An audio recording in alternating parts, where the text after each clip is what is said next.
माई साहिबा दी उम्र सी साल 40। नहमत मिलन लगी किरदगार दिए। बेवा आप होइयां ऐसन दो वारी, मर्जी जिमें सत्तार गफार दिए। दौलत मर्तबा शानते उसन वाले, नजर अरब दे हर एक सरदार दिए। कई आए पैगाम पर रद छड़े, शादी वल ना तबा सरकार दिए। पर उन वेख अब्दुल्ला दे चन वल्ले, बीबी और कुछ सोच विचार दिए। सदके एक बीबी रिश्तेदार अपनी, सारी खोल दी गल इसरार दिए। दिल दी गल जबान ते लावन लग्यों, हालत अजब होई बेकरार दिए। गल्लां गल्लां विच गल समझा दिती, सैम गल आखर उल्फत प्यार दिए। माई साहिबा दा लैके पैगाम बीबी, कमली वाले दे कोल आ जावंदी ए।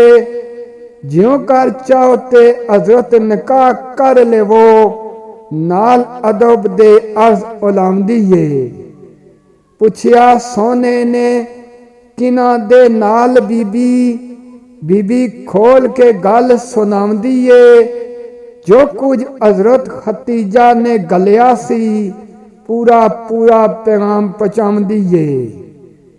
सुन के नबी सरवर अगू कहन लगे, गल तुसां दी ए दिल नू बांधी ए बमदी है। पर चाचे नू पुछ के दस सकना, सैम खुश हो के बीबी जावंदी है।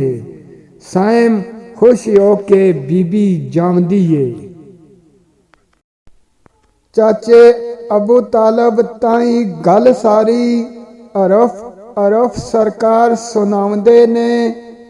तख इकबाल भतीजे दा अबू तालब खुशी नाल मखमूर हो जावंदे ने।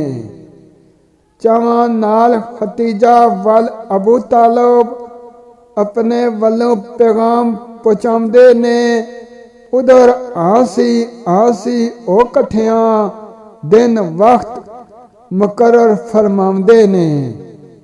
करके कठियां सारे कुरैश ताई, फिर निकाह दी महफिल सजावंदे ने।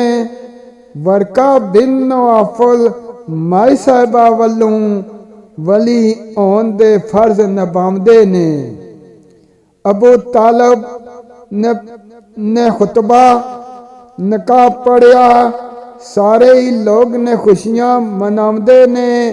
सैम करके इजाबो कबूल आखोर, साथी अजल दे शुक्र बजावंदे ने। सैम करके इजाबो कबूल आखोर, साथी अजल दे शुक्र बजावंदे ने।